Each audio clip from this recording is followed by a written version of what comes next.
안녕하세요, 다이어트 친구 빼린입니다. 다이어트 하실 때 뱃살, 팔뚝살, 다리살 다른 부위는 다 빠졌으면 좋겠는데 딱 한 군데 절대 안 빠졌으면 하는 부위가 있죠. 바로 가슴. 오늘은 다이어트 하면서 절대 포기할 수 없는 가슴 볼륨, 살 빼면 가슴이 자꾸 빠지는 이유와 그 볼륨을 유지할 수 있는 방법 알려드리겠습니다.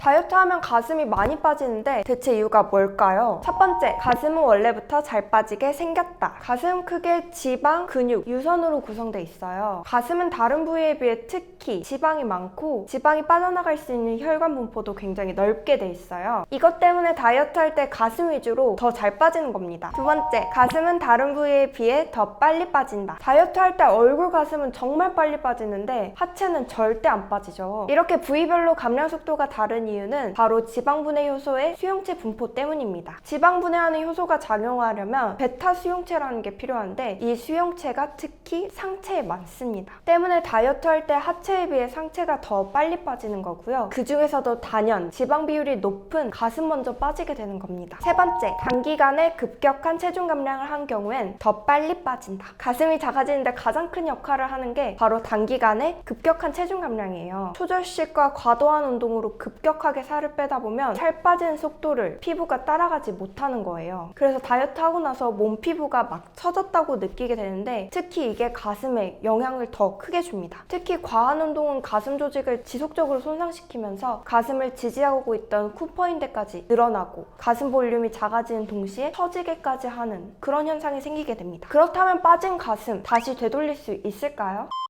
결론부터 말하자면 완전히는 안 됩니다. 아쉽게도 완벽히 원상복구할 수는 없어요. 하지만 저 빼린이가 알려드리는 방법을 잘 기억해 주신다면 작아지는 걸 어느 정도 예방하고 있던 걸 어느 정도 살리고 경우에 따라서 어느 정도는 되살릴 수 있는 그런 방법도 될 수 있습니다. 우선 이 그림을 한번 봐볼게요. 같은 볼륨이라도 처진 가슴에 비해 탄력 있는 가슴이 훨씬 크고 봉긋해 보이죠. 이렇게 가슴을 유지하는 방법의 핵심은 바로 탄력입니다. 그래서 지금부터 가슴 탄력 유지할 수 있는 방법 3가지 알려드리겠습니다. 첫 번째, 유산소 근력 운동을 적절히 섞어서 한다. 다이어트 하실 때 체지방 감량에는 유산소 운동이 물론 가장 좋습니다. 하지만 유산소 운동을 하다 보면 근손실도 같이 일어나면서 특히 가슴 다이어트를 과속화시킬 수 있습니다. 따라서 다른 부위는 몰라도 여성분들 가슴 근력 운동은 꼭 해주셔야 돼요. 물론 근력 운동만으로 가슴 볼륨 자체를 키울 수는 없어요. 그렇지만 가슴 처짐은 어느 정도 막아줄 수 있고요. 가슴을 좀 더 업되면서 봉긋하게 탄력 있는 가슴을 만들어줄 수 있습니다. 두 번째, 나에게 맞는 스포츠 브라를 입는다. 가슴은 다른 신체 부위에 비해서 충격에 굉장히 예민해요. 특히 뛰는 운동을 할 때는 손상되기가 더욱 쉬워집니다. 그래서 유산소 운동 하실 땐 가슴을 지탱해주는 스포츠 브라 착용 필수입니다. 근데 여기서 주의하셔야 될 게 바로 사이즈예요. 속옷 사이즈가 너무 크게 되면 가슴을 적절히 지탱하지 못해서 더욱 처질 수 있고요. 반대로 또 너무 작으면 가슴 손상을 좀 주기 때문에 혈액이나 림프 순환도 잘 안 되고요. 가슴 성장도 방해할 수 있습니다. 세 번째, 다이어트는 오랫동안 천천히 한다. 아까 단기간에 급격한 체중 감량이 가슴 볼륨에 굉장히 치명적이라고 말씀드렸죠. 물론 개인차는 있겠지만